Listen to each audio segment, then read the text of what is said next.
లో రెండే పక్షాలుంటాయి. ఒకటి అధికార పక్షం, రెండోది విపక్షమే అవుతుంది. సో తమకి ప్రతిపక్ష హోదా ఇవ్వాల్సిందే అని డిమాండ్ చేస్తున్నారు. అంతేకాదు AP deputy CM Pawan Kalyan మీద కూడా ఆయన ఘాటు వ్యాఖ్యలు చేశారు. పవన్ కళ్యాణ్ కార్పొరేటర్కి ఎక్కువ, అలాగే ఎమ్మెల్యేకి తక్కువ అంటూ ఘాటు వ్యాఖ్యలు చేశారు వైఎస్ జగన్.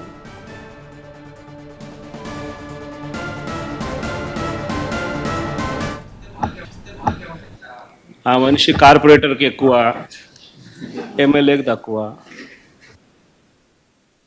జీవితకాలంలో ఇప్పుడు ఎమ్మెల్యే ఒకసారి అయినాడయ్యా. ఆ మనిషి కార్పొరేటర్కి ఎక్కువ, ఎమ్మెల్యేకి తక్కువ. జీవితకాలంలో ఇప్పుడు ఎమ్మెల్యే ఒకసారి అయినాడయ్యా. ఆ మనిషి కార్పొరేటర్కి ఎక్కువ, ఎమ్మెల్యేకి తక్కువ. జీవితకాలంలో ఇప్పుడు ఎమ్మెల్యే ఒకసారి అయినాడయ్యా.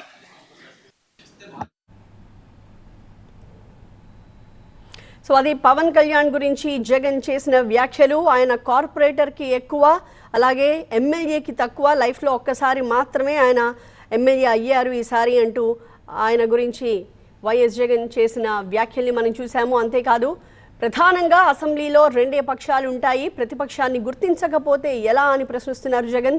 175 మందిలో ఒకరికి ఇచ్చినంత టైమే తనకిస్తానంటే ఎలా కుదురుతుంది అని కూడా క్వశ్చన్ చేస్తున్నారు. చంద్రబాబుకి ప్రతిపక్ష హోదా తానే ఇచ్చాను అంటూ గతం గురించి ఆయన మాట్లాడుతున్నారు. టీడీపీ నుంచి 10 మందిని తమ వాళ్ళు లాగుతాము అన్నా కూడా తానే వద్దు అని వాళ్ళని వారించానని చెప్పారు జగన్. ఎంతసేపైనా మాట్లాడుకోండి అంటూ చంద్రబాబుకి తాను మైక్ ఇచ్చానని కూడా గుర్తు చేస్తున్నారు. అసెంబ్లీలో ఉండేది రెండే పక్షాలు, అధికార పక్షం, ప్రతిపక్షం. ఆ ప్రతిపక్ష హోదా తమకు కాకపోతే ఇంకెవరికి ఇస్తారు అని ప్రశ్నిస్తున్నారు. వాళ్ళంతా అధికారంలో భాగమయ్యారు, ప్రతిపక్షం తాము కాకపోతే ఇంకెవరుంటారు అంటూ క్వశ్చన్ చేస్తున్నారు జగన్. ఈరోజు అది అసెంబ్లీలో ఉన్న పార్టీలు ఏవి? అధికార పార్టీలు, ప్రతిపక్ష పార్టీ మాదొక్కటే ఉంది. వేరే పార్టీలు ఎక్కడున్నాయి చెప్పండి? ఉన్నాయా ఎవరన్నా? మన ప్రతిపక్ష పార్టీ అనేది ఎవరికి ఇస్తారు? మాకు ఇవ్వకపోతే ఎవరికి ఇస్తారు చెప్పు? ఉన్న వాళ్ళందరూ మంత్రివర్గంలో మంత్రివర్గ సభ్యులుగా మీరే ఉండరు, మీరే గవర్నమెంట్లో ఉండరు, అంతా మీరే రూలింగ్లో ఉండరు.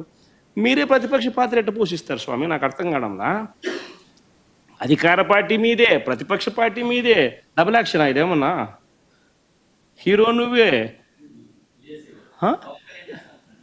అదే నేను చెప్పే స్వామి, రెండు పాత్ర డబుల్ యాక్షన్. ఒక పక్క నువ్వే కొడతానంటే ఈ పక్క నేనే కొడతానంటే ఎట్లా కుదురుతావు స్వామి? అది ఉండేది ఈరోజు అసెంబ్లీలో రెండు పార్టీలు ఉన్నాయి. వాళ్ళంతా కలిపి అధికార కూటమి. ఉన్నోళ్ళంతా ఆ పక్క ఉన్నారు. ప్రతిపక్షం ఉండేది మా పార్టీ తప్ప వేరే ఏ పార్టీ ఉంది?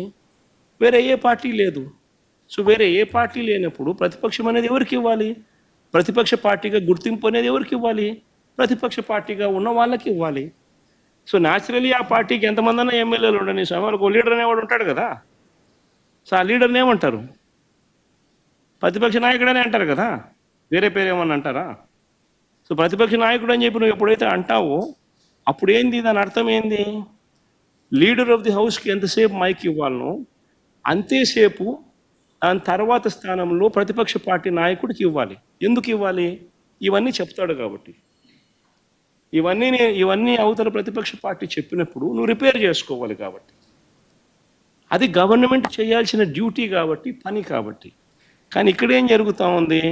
నేను చెప్పనివ్వను, నేను ఎవరి స్వరము విననివ్వను, నీకు 5 నిమిషాల కన్నా ఎక్కువ మైక్ ఇవ్వను అని నువ్వే డిక్టములు పాస్ చేస్తూ ఉంటే ఏ రకంగా అసెంబ్లీలో ప్రతిపక్షం అన్నది మాట్లాడగలుగుతుంది, స్వరం ఇవ్వగలుగుతుంది?